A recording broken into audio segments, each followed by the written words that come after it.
today's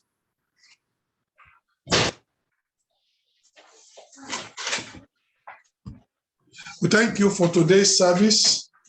We thank you for bringing us to the place of refreshing, a place of victory, a place of dominion. And Lord, as you speak to us, even today, we pray that every one of us, apart from being your sanctuary, we will also build you a sanctuary in Jesus' name. Amen. Thank you, Lord, because we know you've answered. In Jesus' mighty name, we pray. Amen. Praise the Lord. Hallelujah. Today I'm not in Maenza. Today I'm in Pesaro Church. So I'm ministering from Pesaro Church live. So the brethren are here and they send greetings to every one of you on the platform. Amen. Send greetings to them. Praise the Lord. Hallelujah. So they're sending their greetings in Jesus' name. Amen. Today we're looking at the message, Make Me a Sanctuary. Let's read from Exodus chapter 25. This is God talking to his people. Exodus chapter 25, I read from verse 1. It says, "And the Lord spake unto Moses." I want you to see that this is not just Moses' idea. God spoke to Moses what to do. And the Lord, verse 1, "And the Lord spake unto Moses, saying, Speak unto the children of Israel that they bring me an offering of every man that giveth it willingly with his heart, he shall take my offering. And this is the offering which ye shall take of them." Then God began to list the offering. Those who have gold can give gold. Those who have silver can give silver. Those who have brass, they give brass. Those who have blue, purple, scarlet, fine linen, goat's hair, ram's skin dyed red, and badger skin, and shittim wood, oil for the light, spices for anointing oil, and for sweet incense, onyx stones, and stones to be set in the ephod and in the breastplate. Now, what are they to use all these offerings for? So you can see that the offerings are not, the same, universal. Everybody should give the way is capable and able, all right? The person that has gold, he gives gold. The person that has brass, he gives brass. The person that has only, ram skin, he gives ram skin. You give, and then look at verse 8. What are we to use all the offerings for? And let them make me a sanctuary. Why does God want a sanctuary? For himself? No, for us. Can you see the reason? That I may dwell among them. So you build the sanctuary, God can dwell among. You don't build the sanctuary, who is the loser? We are the losers. Because God already has a house in heaven that is beautiful more than anything. So for us to build an ugly sanctuary, he said, no, I don't live inside it.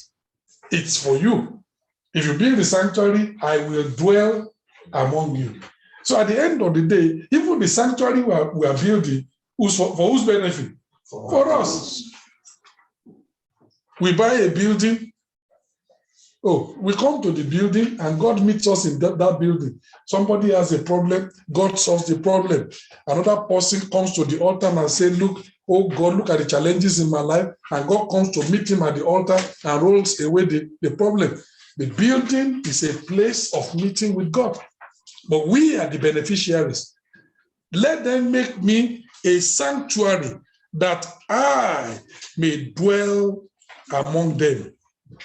Verse 9, according to all that I showed thee after the pattern of the tabernacle and after the pattern of all the instruments thereof, even so shall ye make it. God says, build the sanctuary, or you don't build the sanctuary the way you like.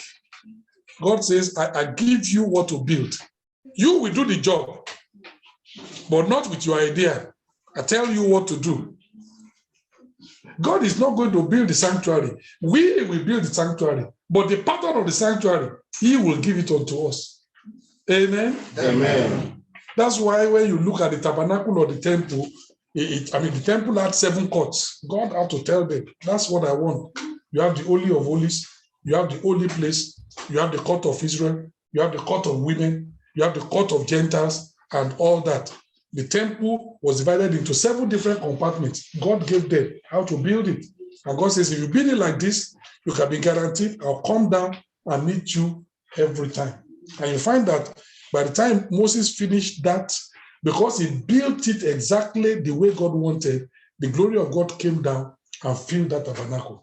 So, make me a sanctuary. God will not come down to build the sanctuary for us. That's one thing we need to understand. God is not going to come down to build the sanctuary for us. The sanctuary will not fall down like manna from heaven. A church has an auditorium that can seat, let's say, 100 people. And now the church is growing. They become 200. Well, they can do 2 services, 100 in the first service, 100 in the second service. Then they become 300. Then you can do 3 services, 100 in the first service, 100 in the second service, 100 in the third service. And what happens when the church grows to 1,000? Have you seen where the pastor has enough faith and will say, in the name of Jesus, wall, move?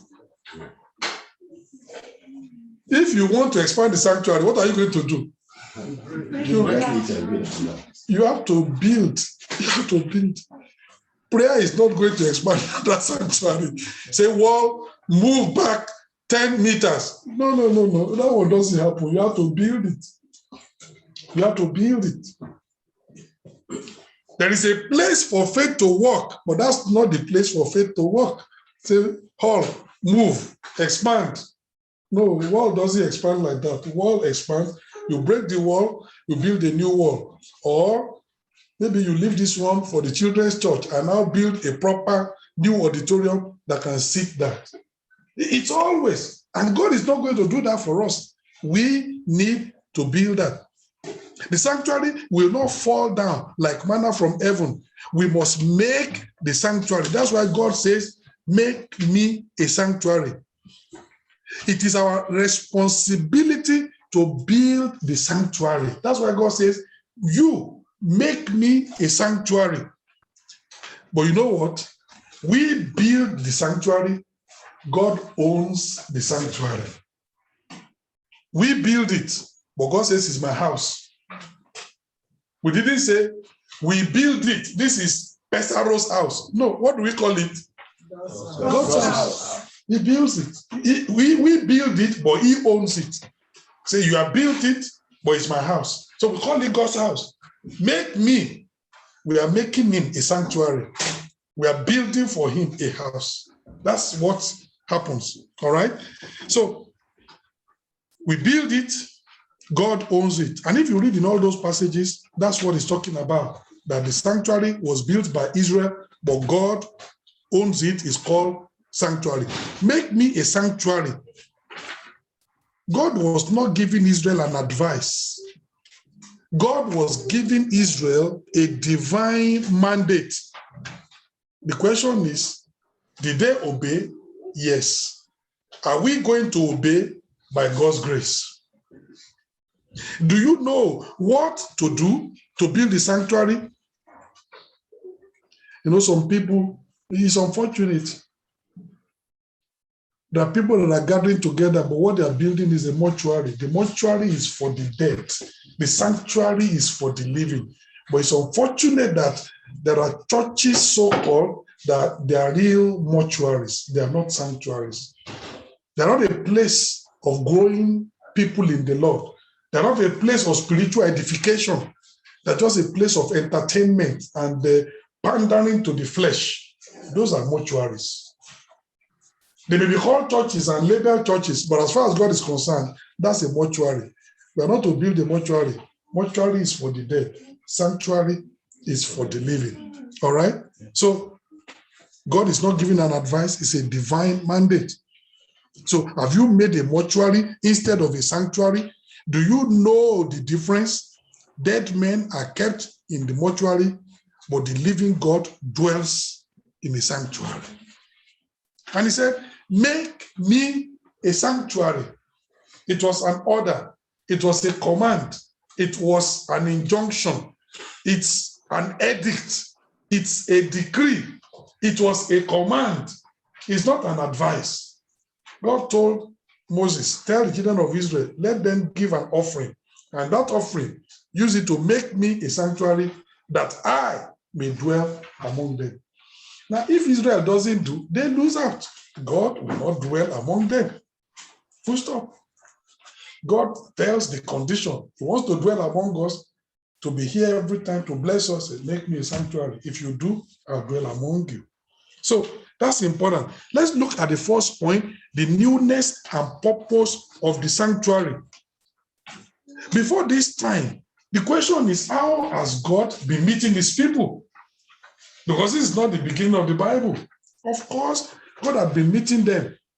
Abraham raised an altar, a sacrifice unto God. Isaac raised an altar, a sacrifice unto God. So Abraham, Isaac, and Jacob, and the other patriarchs, they have been worshiping in makeshift altars. You read that in the Bible. However, now that God has delivered the nation of Israel out of Egyptian bondage, he commanded them to make him a sanctuary. It was not that the altars of old were bad, but a new era has come. God wanted a more focused and systematic way of worship. He commanded them, make me a sanctuary. You know, sometimes some of our churches are renting. Then the time comes and God tells that church, long enough in this mountain, you need to really have a property of your own. The question is, the places where we are renting, is it that it was bad? No. But a new era comes and God says, you need your own. You need to move from renting to owning a property. Amen? Amen. Just like Israel, they were building altars. Then God says, now, move from building altars, make a sanctuary, and then worship. Before, they were individual altars. Abraham raised up an altar, he worshipped. It was not an altar for the nation. But now God says, I want a place where corporately you can worship. Make me a sanctuary that I may dwell among you. So that's what we're talking about. It's a new era. So the newness of the sanctuary. It's not that the old was bad, but God is saying we are moving forward. So for some of our churches, it's not that renting a place is bad, but there comes a time God is saying you need to establish yourself in a place of your own. And we need to move. When the situation comes, we need to move. For some of us, we may need to move by force. If you look at the Vicenza church, now they need to move by force.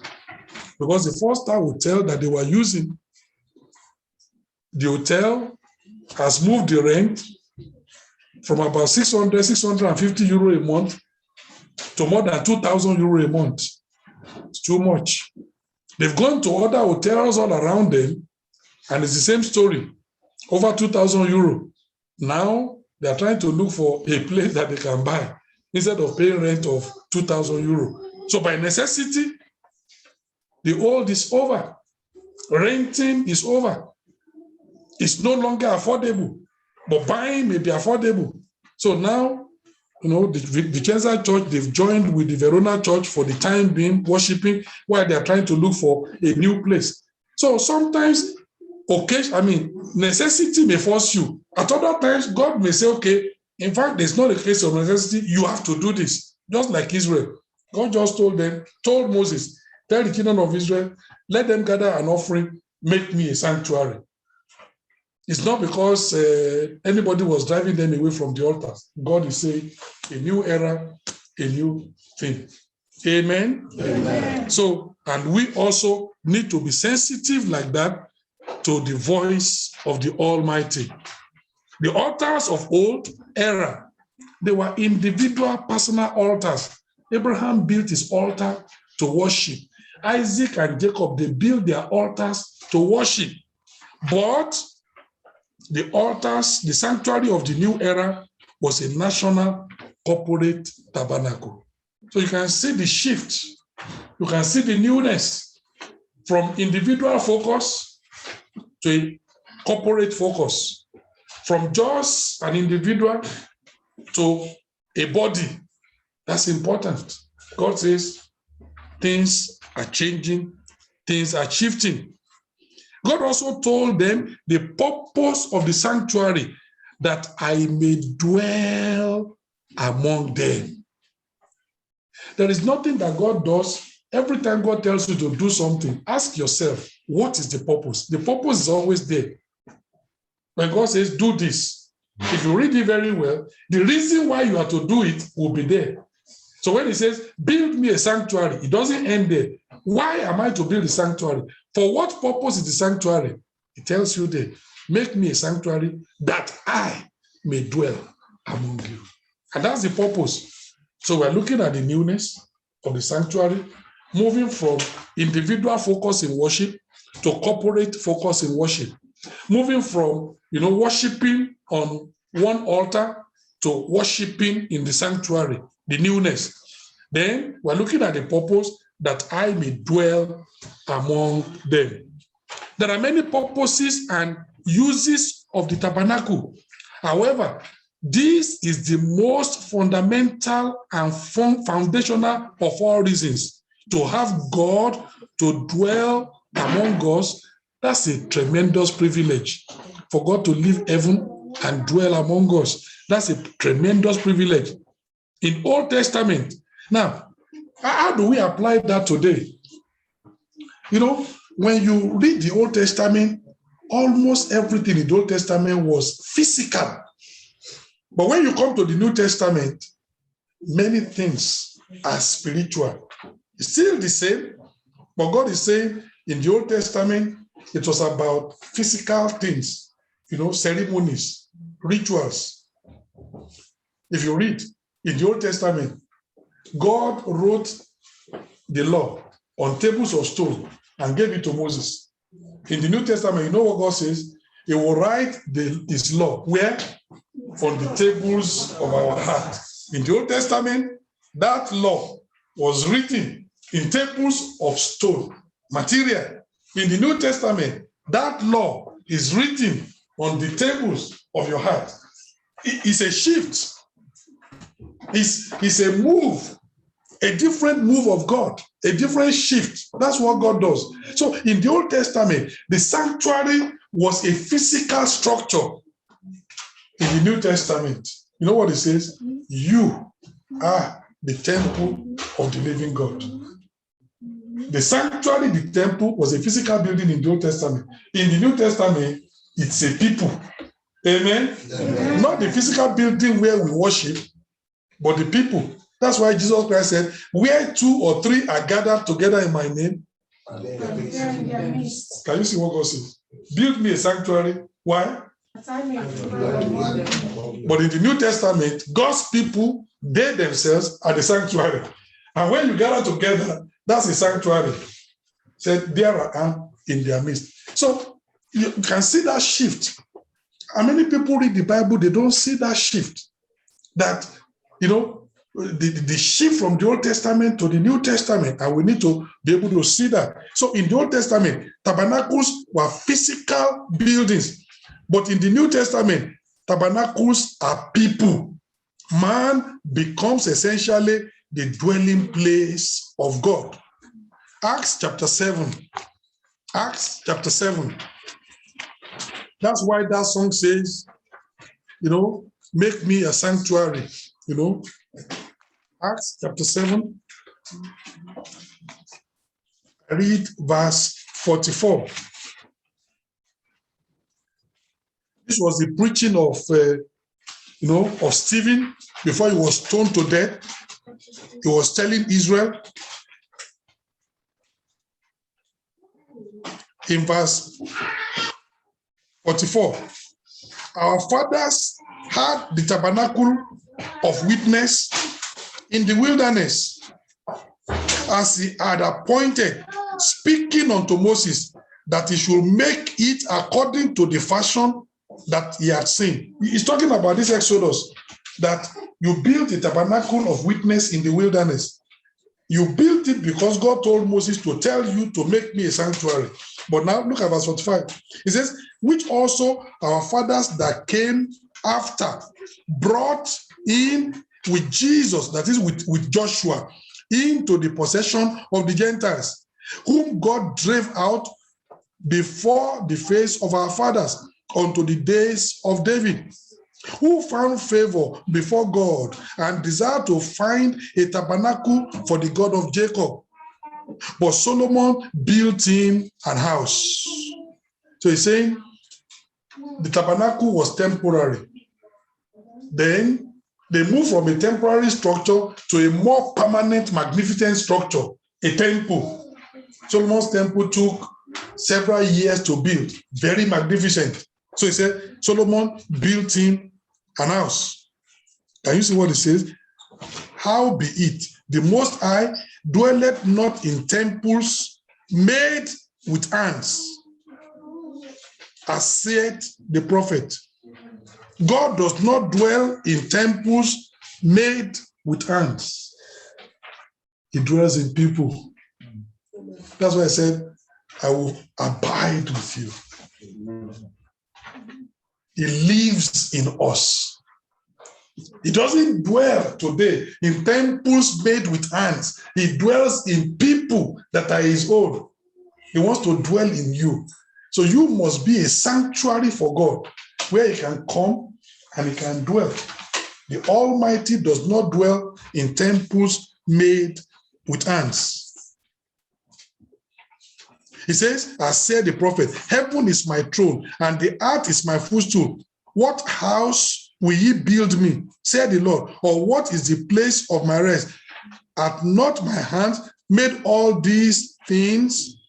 He's telling you, God is not interested in dwelling in temples made with hands. He wants to dwell in a people.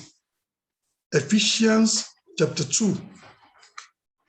Ephesians chapter 2.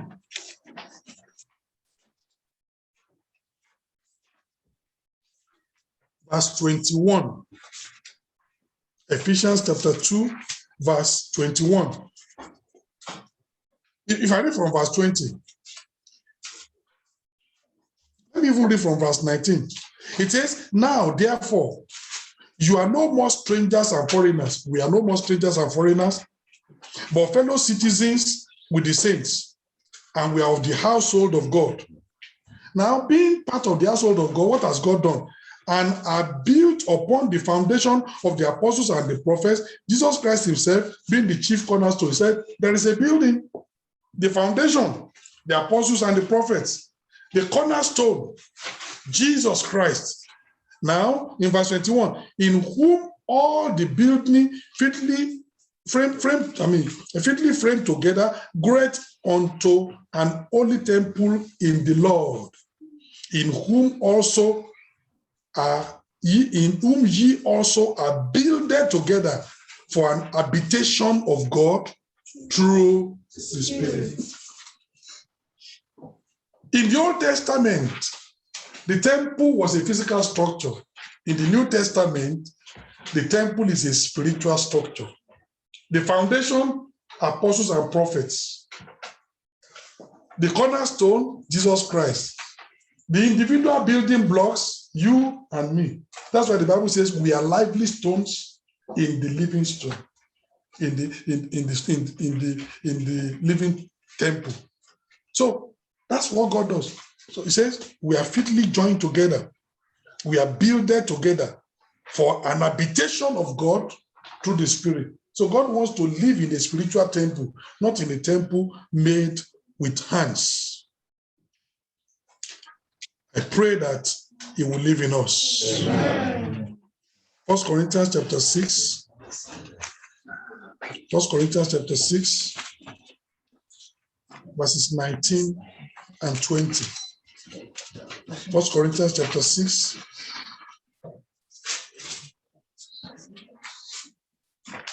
verses 19 and 20. It says, what? Know ye not that your body is what? Do you see what we have just read in Ephesians? You are builded together for an habitation of God through the Spirit. Here now, it says that, don't you know that your body is the temple of the Holy Ghost, which is in you? God dwells in your body through the Holy Ghost. You are an habitation of God through the Spirit, which ye are of God, and that ye are not your own, for ye are bought with a price. Therefore, glorify God in your body and in your spirit, which are God's. That's God's temple. That's why the believer, hey, my body, I can do what I like. Oh, it says that body is the temple of the Holy Ghost. It's a sanctuary for God. Don't defile the body. Don't mess up the body. So in the New Testament, we are the sanctuary. So as we're talking about, okay, we want to make a physical sanctuary, but God is more interested in the spiritual sanctuary, in you and me. We are the temple of the living God. That's why here is not a church building where we are today, but God is here. Amen. Because the people that are gathered here, this is the sanctuary. And where 2 or 3 are gathered together, there I am in your midst. It's a sanctuary. God says, make me a sanctuary and I will dwell among you. And this is a sanctuary and God dwells in the midst of his people. It's a shift of emphasis, Old Testament to New Testament. And we need to understand that. So what have we learned so far? Number 1, the newness of the sanctuary. The sanctuary replaces, the new sanctuary replaces the old altars. A change of emphasis from individual worship to corporate worship, from personal worship to national worship, from individuals approaching God to corporate bodies, not forsaking the assembling of ourselves together. So we say, it doesn't matter. Church doesn't matter. What matters is that I love God, and God knows I love him in my heart. You don't understand the New Testament. You see that? I say, I worship my, some people say, I worship my God. Alone? No. In the New Testament, it's a company body. That's why the Bible says, not forsaking the assembling of ourselves together as the manner of some people are. Ignorant people that think that they can worship God acceptably by themselves alone. Not in the New Testament. Not in the New Testament. Where 2 or 3 are gathered together in my name, what did Jesus say? That's where I am. Is one person 2? Is one person 3? You are joking. Many people don't understand the scriptures. They're not reading and reading well. So it's wrong for you to stay at home and say, I'm worshiping my God. I know my God. There's still a place for corporate worship. Make me a tabernacle that I may dwell among them. One person does not become them. And if your own one person becomes them, I don't know where you learn your English grammar. Or where you learn English grammar, can you say one person, them? No. Amen? Amen. I say, make me a sanctuary that I may dwell among them. And he's talking to a whole nation. And we need to understand that. We make a sanctuary that God can dwell among us. If the sanctuary is new in essence, the sanctuary is new in purpose. God says the purpose is that I may dwell among them. And I pray that as we worship together, each one of us being individual sanctuaries for God, And all of us put together, being a corporate sanctuary, for God, that God will dwell among us. Amen. Now, number 2, the name and position of the sanctuary. God called it a sanctuary. Later, it was called a tabernacle. During the wilderness journey, the sanctuary was a temporary structure which was erected when Israel camped and dismantled and moved when Israel moved. If you read it, because until they got to the land of Canaan, if you build it, when Israel settled there for 2 weeks, for 3 weeks, they will erect the tabernacle, the sanctuary, they will worship. But when they moved, they need to dismantle it and carry it. So in the wilderness, it was a temporary structure that they moved from place to place. But now when they got into the land of Canaan and now they could erect, God told them now to erect a permanent structure. Is it clear? Yes. That's what happened. So we need to understand that during the wilderness journey, it was a temporary structure which was erected when Israel camped, and it was dismantled and moved when Israel moved. Look at Exodus chapter 40. Exodus chapter 40. From verse 34. Exodus chapter 40, verse 34.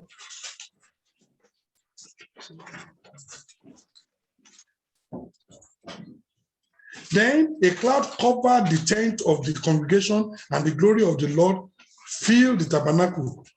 And Moses was not able to enter into the tent of the congregation because the cloud abode thereon, and the glory of the Lord filled the tabernacle. And when the cloud was taken off from over the tabernacle, the children of Israel went onward in all their journeys. But if the cloud were not taken up, then they journeyed not till the day that it was taken up. For the cloud of the Lord was upon the tabernacle by day, and fire was on it by night, and in the sight of all the house of Israel throughout their journeys. So if the cloud was upon the tabernacle during the day, and the fire was upon the tabernacle during the night, yesterday they are here, cloud upon the tabernacle, fire upon the tabernacle in the night. By tomorrow they are here. What has happened to the tabernacle? If that's where the cloud and the fire is, they must move the tabernacle and all. Okay? As they were moving, it's a temporary structure. They have to move it. Because God says, upon that tabernacle, I will be there. During the day, in a cloud. During the night, fire. So as they move in their journey, they have to move the tabernacle. It was temporary structure, and they have to move it. And God used it to lead them throughout the wilderness. Is it clear? Yes. All right. Now, however, when they got to the land of Canaan, they erected a permanent structure and called it a temple. So the temple was now at Jerusalem, a permanent structure. That's what happened. In fact, if you remember, it was David that wanted to build the temple, and God said, no. It's a good project. But God said, David, don't build a temple for me. And somebody is wondering, well, is it not a good thing? Yes, it's a good thing. But God said, David, my temple is a place of peace. You've been a man of war. How does a man of war build a house of peace? God said, no, it's a contradiction.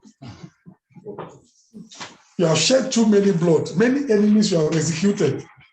How does that person? The church is a place of life. Say, you have killed too many people. I don't want you building my house. If you read the Bible, David lived for 40 years. Throughout 40 years, war, battle, bloodshed. Do you realize that also Solomon reigned for 40 years? Solomon never fought a single battle. He was a man of peace. Solomon never fought a single war. He was a man of peace. God said, when your son comes, the man of peace, he will build my house. But you shed too many blood, too much blood. You've been a man of war. You killed too many people, too many enemies. I don't want to build my temple.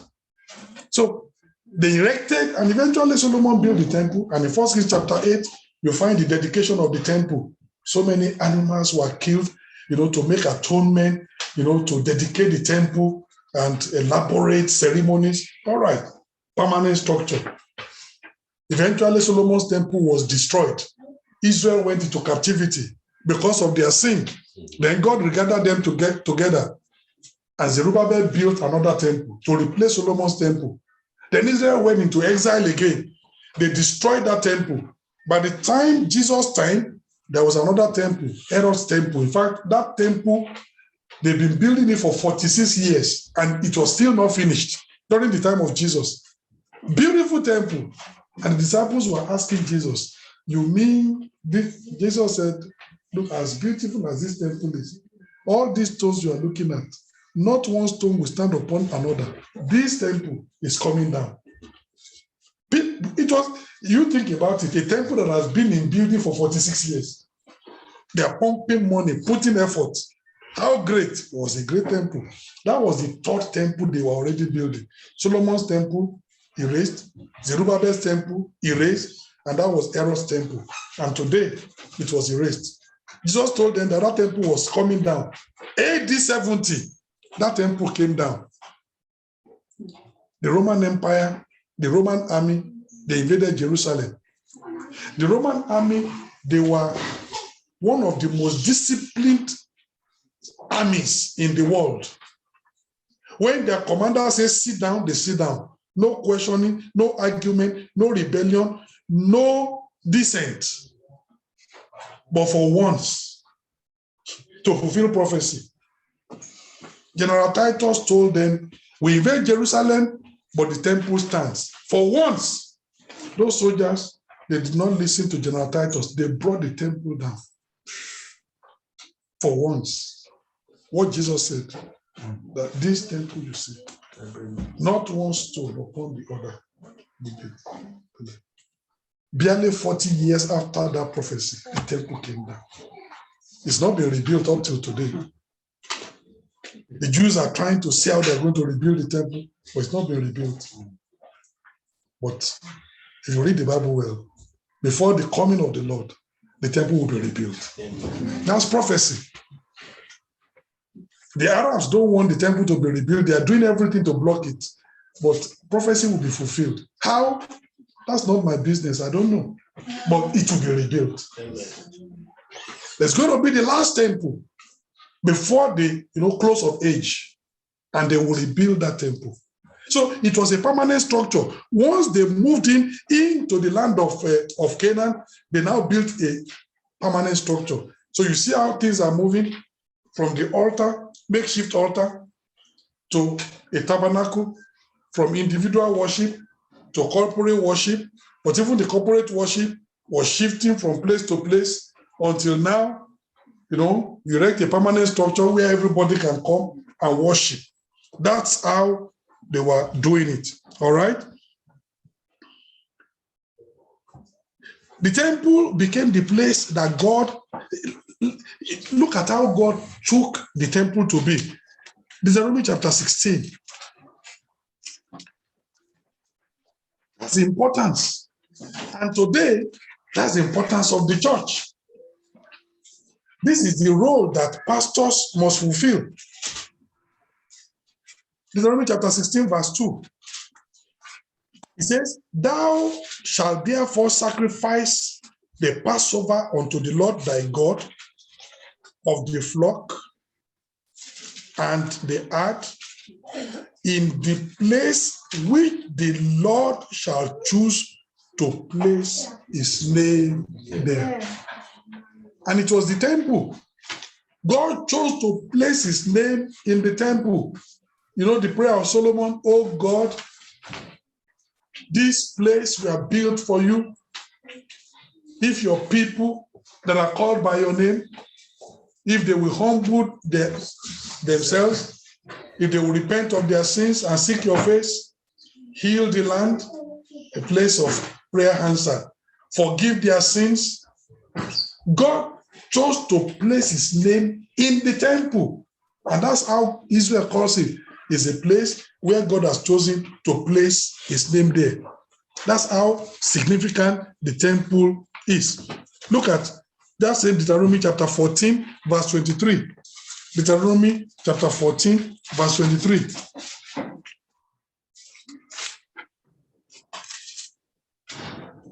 It says, and thou shalt eat before the Lord thy God in the place which he shall choose to place his name there, and the tithe of thy corn, of thy wine, and of thy oil, and the firstlings of the herd, or the flocks, that thou mayest learn to fear the Lord thy God always.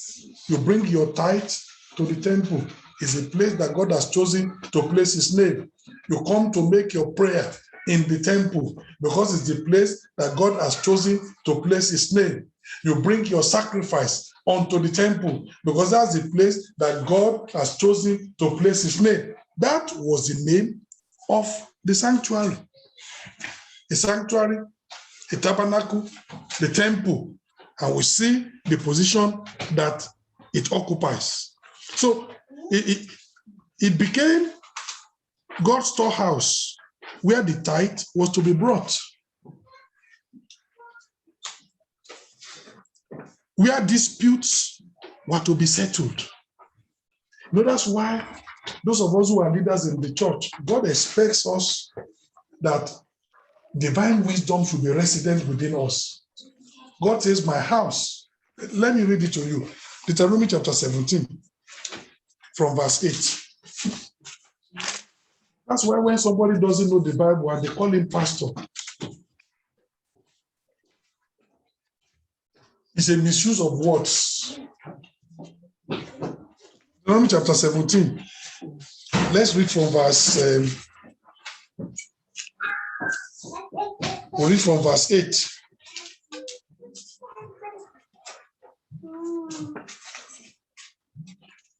Deuteronomy chapter 17.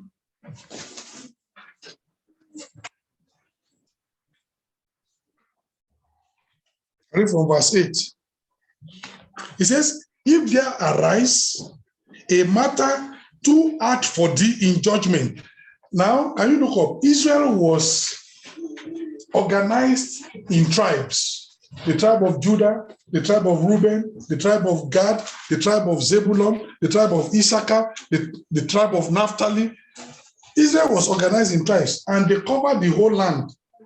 And when there is a problem in each tribe, the elders in the tribe and the priests in that tribe, they were to sort out the problem. But then there are occasions where the local pastors, the local priests, the local elders in the tribe of Zebulun, there is a case they are not able to solve. Then God now told them, that's verse 8, if there arise a matter too hard for thee in judgment, between blood and blood, between a man and a man, a woman and a woman, between two individuals, between plea and plea, and between stroke and stroke, being matters of controversy within thy gates, then thou shalt arise and get thee up into the place which the Lord thy God shall choose. The temple was like the final court of appeal. There is a problem in this tribe. It has gone to everywhere. The priests couldn't solve it. The elders couldn't resolve it. You take that matter, you head on for Jerusalem in the temple. And God said, the people in the temple, the priests in the temple, they should have enough wisdom to be able to resolve that. So when there are problems, that was what Paul was talking about. And Paul said, I'm surprised, you Corinthians, that there's no wise individual among you to resolve the problems that are here. That brother and brother, they are going to court, and it's unbelievers that is resolving it. Paul said, I'm ashamed. You understand? God expects that there should be enough wisdom resident in the church to solve the problems no matter how hard. So somebody is now a pastor in the church, doesn't know Bible. When you say Malachi, he will be opening Revelation and is a pastor.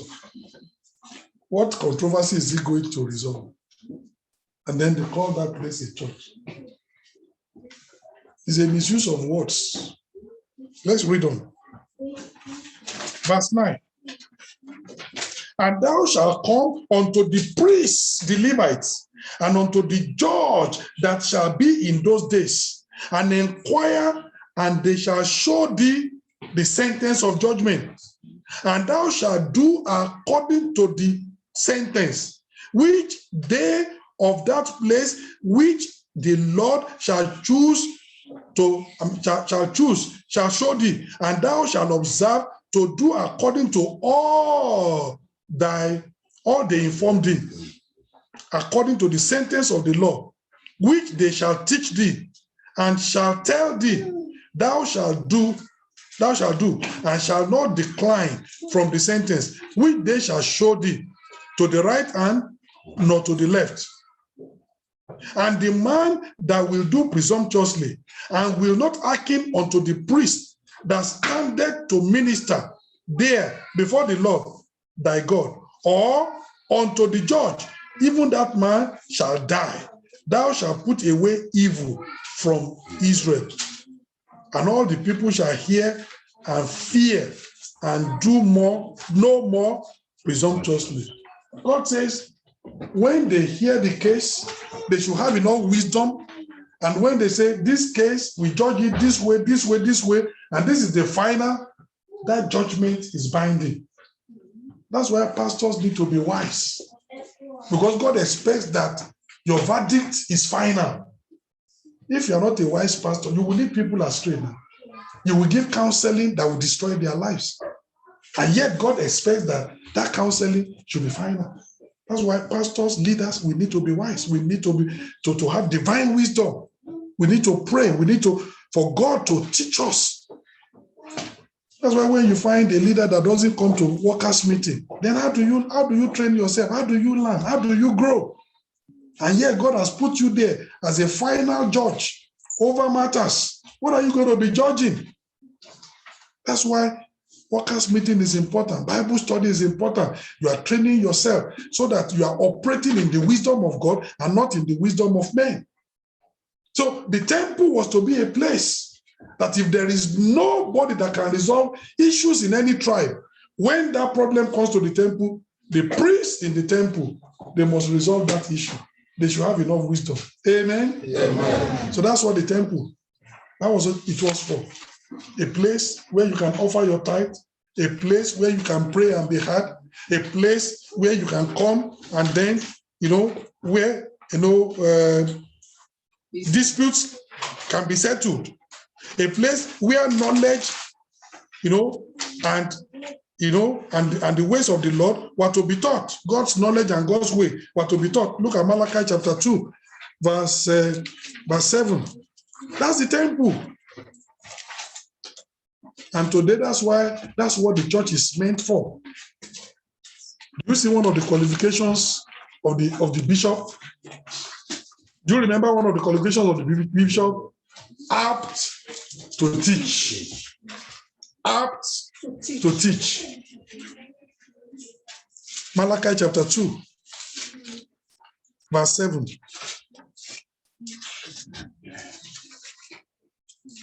Malachi chapter 2, verse 7. It says, for the priest's lips should keep knowledge, and the people, and they should seek the law at his mouth, for he is the messenger of the Lord of hosts. Teaching in the house of God. The priest's lips should keep knowledge, and people should seek it at his mouth. He is the messenger of the Lord of hosts. That's the purpose of the temple. It's not only to pay tithe. Today, for most, for many churches, they just think that it's tithe. No teaching is going on. No good counseling is going on. We just talk tithe. No. The church is not only about tithe. Yes, it's a place to bring your tithe because God has chosen to place his name there. But it's a place that there should be enough counseling to help you resolve the problems in your life, to give you counseling and direction for life's journey, to help you, unravel the knots in life and to help you, navigate the challenges that you have. That's the place. A place where, you can bring your sacrifice unto God. A place where, like we are reading now, you can hear the word of God taught, because the priest's lips should keep knowledge and people should seek that knowledge at his mouth. He's the messenger of the Lord of hosts. So that's the name and the position of the sanctuary. Let's look at the last point, the nature and the pattern of the sanctuary. The tabernacle is God's dwelling place. It is a place of worship. It's a sanctuary. Unfortunately, many times today, people have forgotten that. God said, make me a sanctuary. Why? That I may dwell among them.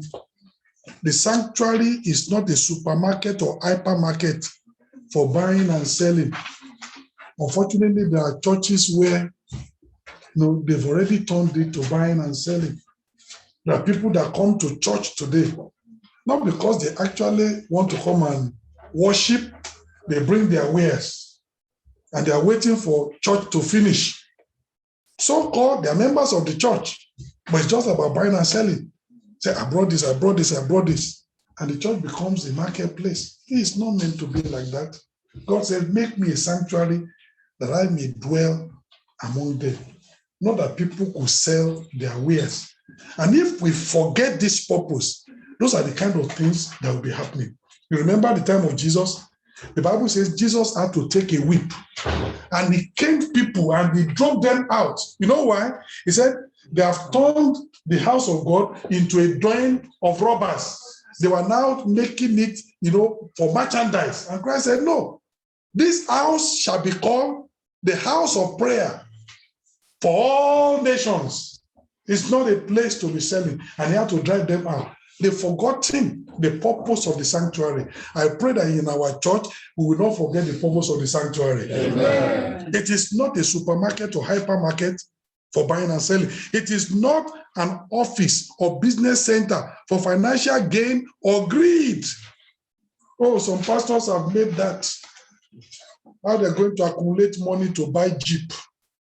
That has become the purpose of running a church. It's become a business center. How they're going to get money to buy a jet. It's become the purpose. But that's not the purpose. God said, make me a sanctuary. For what purpose? That I may dwell. It's for God. It's not for the pastor. It's for God. It's not for the people. And we must not change that. But unfortunately today, it's unfortunate. And it's like people are not reading the Bible. We need to read the Bible and follow it. The church is not meant to be a business center for financial gain, not a business center for the greed of somebody. No, the church is meant to be a place where God can dwell and visit his people, bless his people, heal his people, deliver his people, uplift his people. That's what it's meant for. And I pray our church will remain like that. Amen. It's not a theater or an arcade for sensual entertainment and indulgence. Some churches have become that. Say, oh, we're going to introduce the singers of holiness. And the singers of holiness are coming out. Breasts are all over the place. Yeah? These singers of holiness, my friend, call it something else. Because now it's about entertainment, rubbish kind of dressing, songs that have no meaning, songs that don't minister to the soul, but ministers to the flesh. The church is not meant to be that. It's not a place of entertainment. It's not a place of indulgence. But in order to attract crowd, that's what is being done today. That's being done today. A girl has not given her life to Christ. She's still on the road doing prostitution, but she's a member of the choir. Pastor cannot tell her that God needs only people to sing. say she has a beautiful voice. Does she have a pure heart? Pure heart is more important than the beautiful voice. God would rather accept the praise coming from somebody that sings off key, but the heart is normal, pure, than somebody who is singing correct, but the heart is defiled. God will not accept that praise. Amen. Amen. So we must not turn our church into an arcade. We must not turn our church into a theater for sensual entertainment, for indulgence. We must make the church eats for God. God to dwell among us. And he will do so in Jesus' name. Amen. The church is not a brothel or a casino for sensual perversion and gambling. The church is not for that. And the church is not a town hall or a civic center for towns meeting or political campaign. There is nothing wrong about political campaign, but that's not the purpose of the church. And when a pastor turns the pulpit into campaigning for, politicians, it's wrong. If you want to campaign for politicians, we can do that on outside. That church is meant that God may dwell among us. There's nothing wrong about political campaign, but it has to be done where it has to be done. Keep the church out of it. Keep the pulpit out of it. Is it clear? Yes, sir. But if we're not reading the Bible and we are not focused, the church just becomes almost anything. Anything goes. We still call it church, but God rejects it. And God says, no, this is not a church this is not the kind of church that I want. I pray that our church will never become that in Jesus' name. Amen. The church is meant to be a spiritual court where the guilty can plead his cause before the divine judge and be pardoned. You know what he said? Bring your strong reasons. Let us reason together that thou mayest be justified. That's what it's meant for.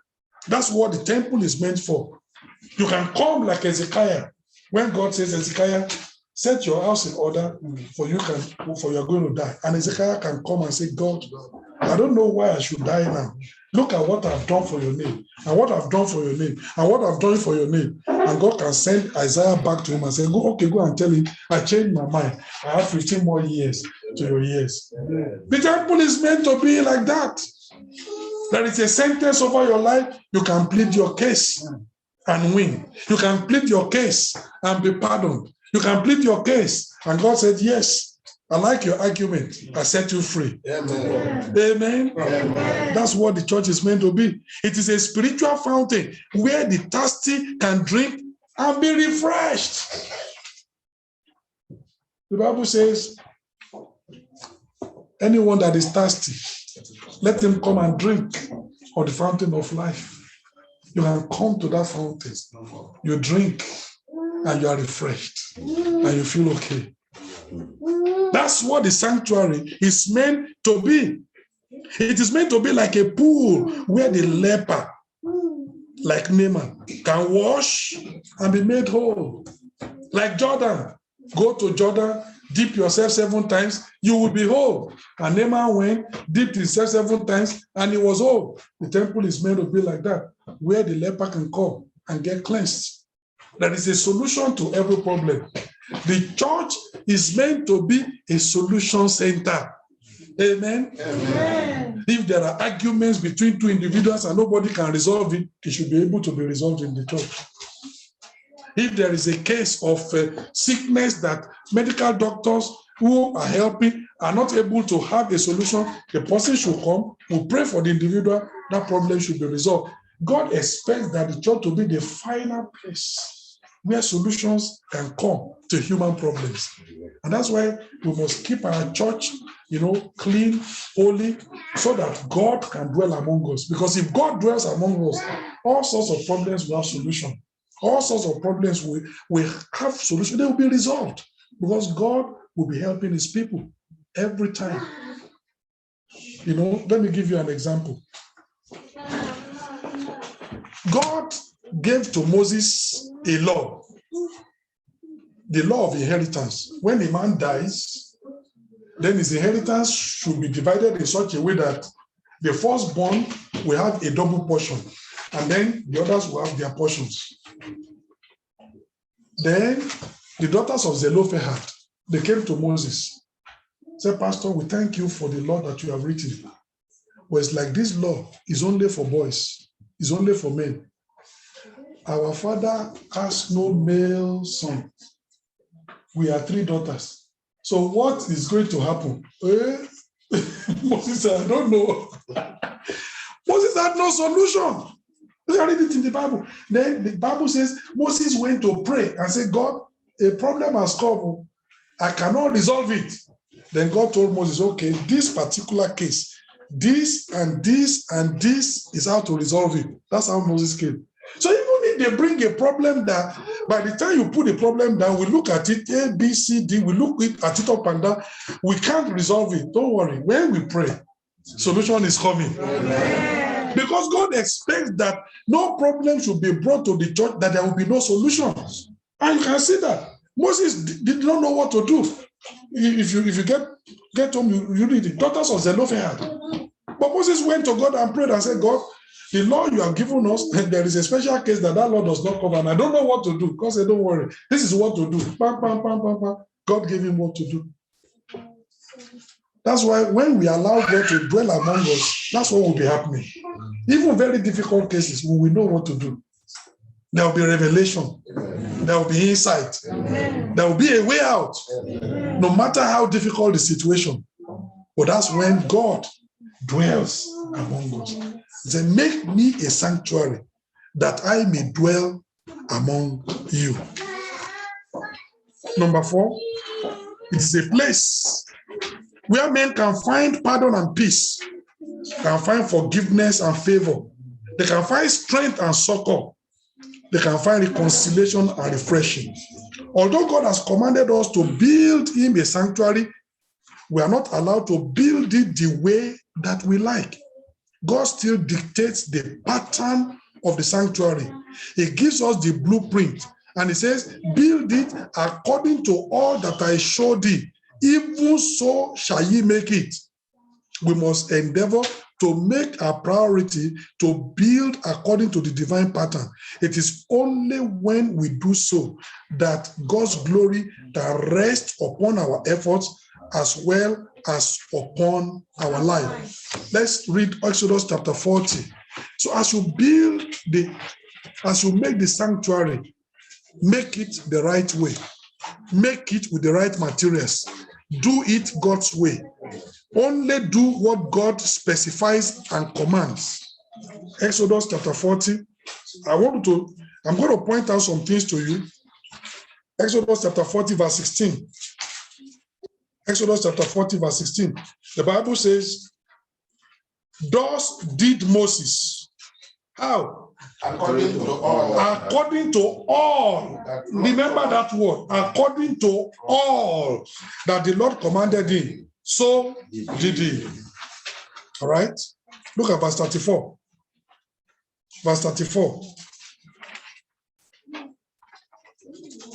In fact, before verse 34, let me show you a few things. Go with me to verse 17. And Moses reared up the tabernacle and fastened all the sockets and set up the sockets thereof and put in the bars. Now, if you read in verse 19, he did some things. Look at the end of verse 19. What does he say? As the Lord. Look at verse 21. The later part of it. What did you see? As the Lord commanded Moses. Look at verse 23. What do you see? As the Lord commanded Moses. Look at verse 25. What do you see? As the Lord commanded Moses. Look at verse 27. What do you see? As the Lord commanded Moses. Verse 29. What do you see? As the Lord commanded Moses. Verse 32. What do you see? As the Lord commanded Moses. See that? Verse 33. So Moses finished the work. Then a cloud covered the tent of the tabernacle, and the glory of the Lord filled the tabernacle. And Moses was not able to enter into the tent of the congregation because the cloud abode thereon, and the glory of the Lord will fill the tabernacle. If we build according to pattern, according to how God has commanded us, His glory will fall. There are so many Christians here are not experiencing the glory of God. The question is, are you building according to pattern? Your sanctuary, is it exactly the way God wants it to be? If the sanctuary is the way God wants it to be, His glory will fall upon your life. The local church, is it run the way God wants it to be run? If it is so, the glory of God will come upon that. But there's local church, members of the choir, boyfriend-girlfriend relationship, they are messing up, pastor in the church, messing up with women in the church, people's wives, people's daughters. The whole church is polluted, and they expect that's not a sanctuary. The glory of God cannot rest in that kind of a place. God's glory rests where there is holiness, where we do it according to. The Bible says Moses did everything according to. Take, for example, God told Moses, the tabernacle must be made of 60 pillars. 60 pillars. 20 pillars this way, 20 pillars this way, making 40. 10 pillars this way and 10 pillars that way. I'm asking you a question. Does it take really 60 pillars to build a tabernacle? What happens if we make it 59? The tabernacle will still stand, but you will destroy a type. 60 is 6 times 10. 10 is the number of human responsibility. If Moses made it 59, how are you going to get 6 times 10? God says, make me a tabernacle. I own it, but it's your responsibility to make it. And that thing is already, indicating that. Look, for example, God told Moses, when they put the tent of the tabernacle, the end of it, so that the wind will not blow it up, you take a peg. That peg, you use it to hold it down. Normally what do we do?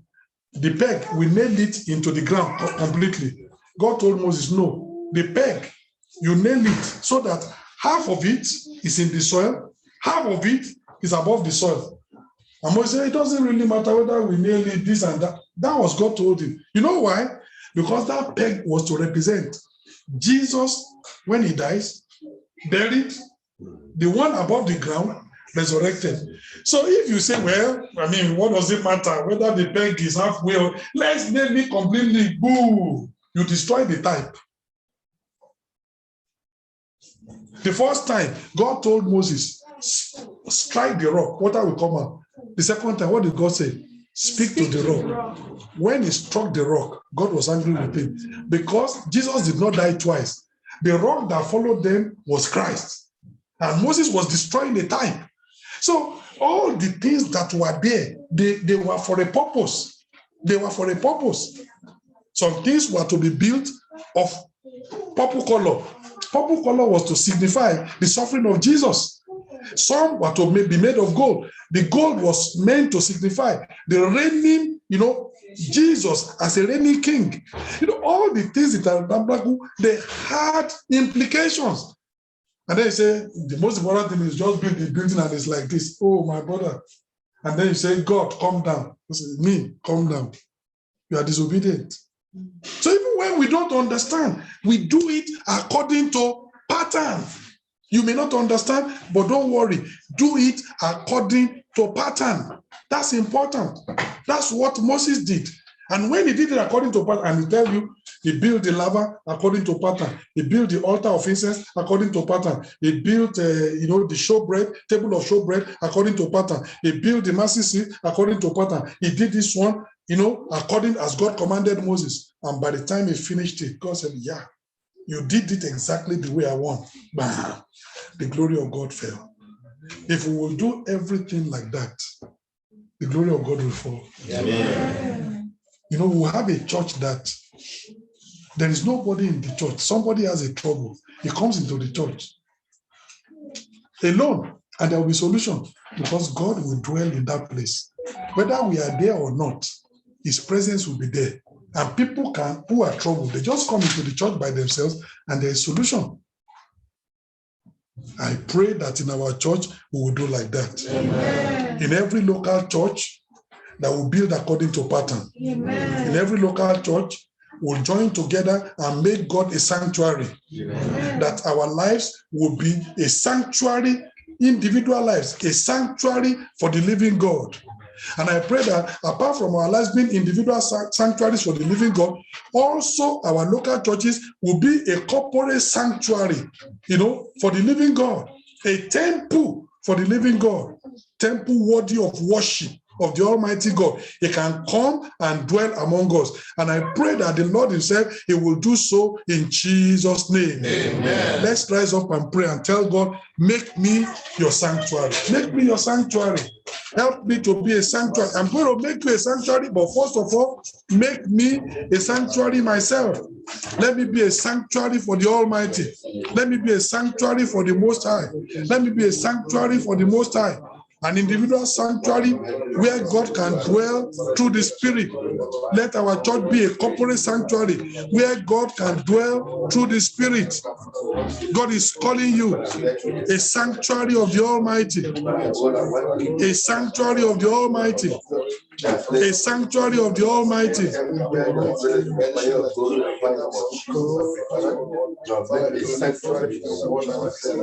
A sanctuary of the Almighty.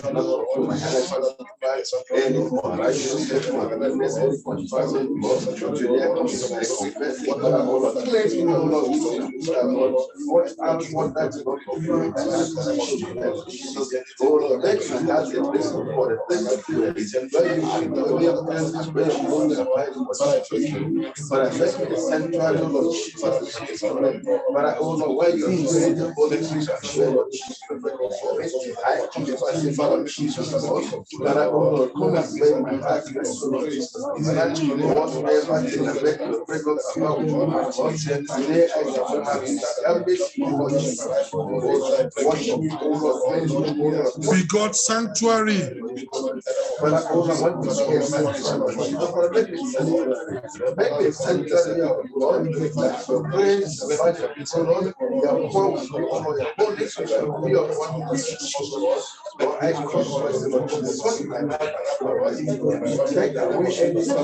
In Jesus' name we pray. Amen. We're going to pray. God told the children of Israel, bring an offering. Everyone that is willing, and make me a sanctuary. You are going to pray and say, God, in this generation, help me to be part of the people that will cooperate with others to make you a sanctuary. Amen. Begin to pray. Consecrate yourself unto the Lord. Make me part of the people that will make you a sanctuary.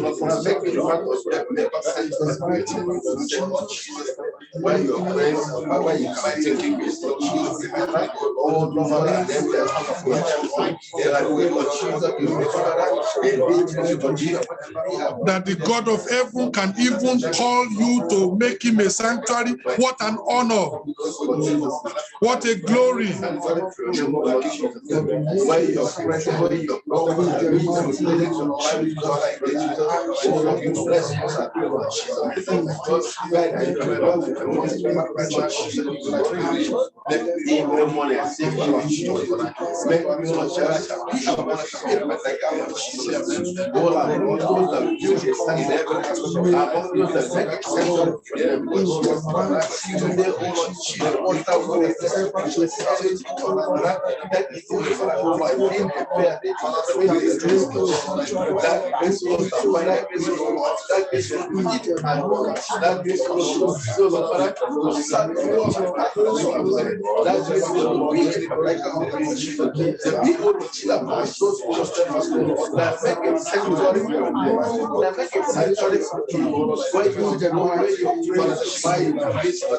In Jesus' name we pray. Amen. We're going to pray that by the grace of God, all our local churches will remain sanctuaries. Amen. They will not be mortuaries. Amen. They will not be supermarkets. Amen. They will not be casino halls. Amen. They will not be entertainment centers. That God will keep our sanctuaries clean and purposefully used for God in Jesus' name. Amen. Let's pray.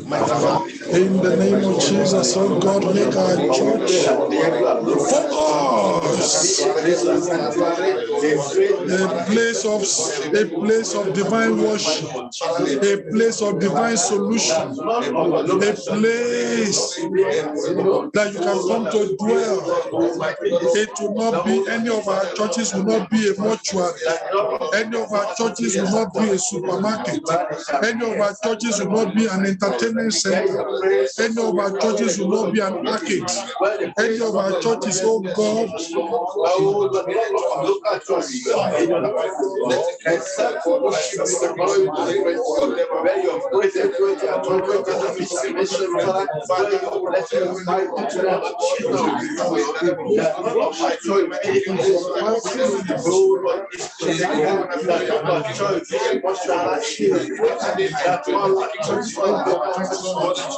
in Jesus' name we pray. Amen. Before I finally round up, I want to pray for people who, maybe you're on the platform today, maybe you are here in the Pesaro Church today.